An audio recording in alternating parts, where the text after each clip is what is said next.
السلام علیکم ورحمۃ اللہ وبرکاتہ۔ قارئین و سامعین، مزید ایک ویڈیو لے کر آپ کے سامنے حاضر ہوئے۔ امید کرتے ہیں کہ آپ کو یہ ویڈیو پسند آئے گی۔ عنوان ہے امام ابو داؤد رحمۃ اللہ علیہ کی للہیت پر جنت کا پروانہ۔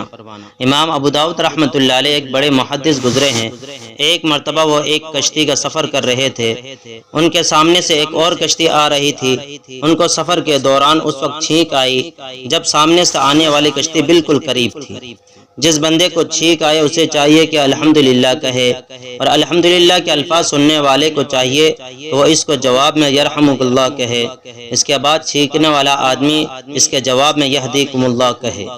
چنانچہ انہوں نے چھینک آنے پر الحمدللہ کہا۔ ساتھ والی کشتی میں سے ایک آدمی نے ان کی زبان سے الحمدللہ سنا تو اس نے جواب میں یرحمک اللہ کہا، لیکن جب حضرت امام داؤد رحمۃ اللہ علیہ نے جواب دینا تھا تو کشتی دور جا چکی تھی اور وہاں تک آواز نہیں پہنچ سکتی تھی۔ جب حضرت کنارے پر پہنچے تو وہاں جا کر انہوں نے ایک کشتی کرایہ پر لی اور 1 درہم اس کو دیا اور کشتی سے واپس آئے، اور واپس آ کر اس بندے کو جس نے یرحم اللہ کہا تھا اسے جواب میں یہدیکم اللہ کہا اور واپس آ گئے۔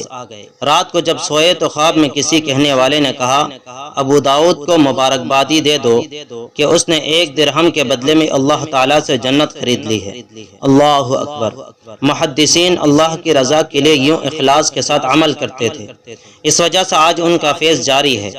آج دنیا ان کی کتابیں پڑھ رہی ہے اور اپنی زندگی شریعت کے مطابق گزار رہی ہے، اور وہ حضرات اپنی قبروں کے اندر اس کا اجر و ثواب پا رہے ہیں۔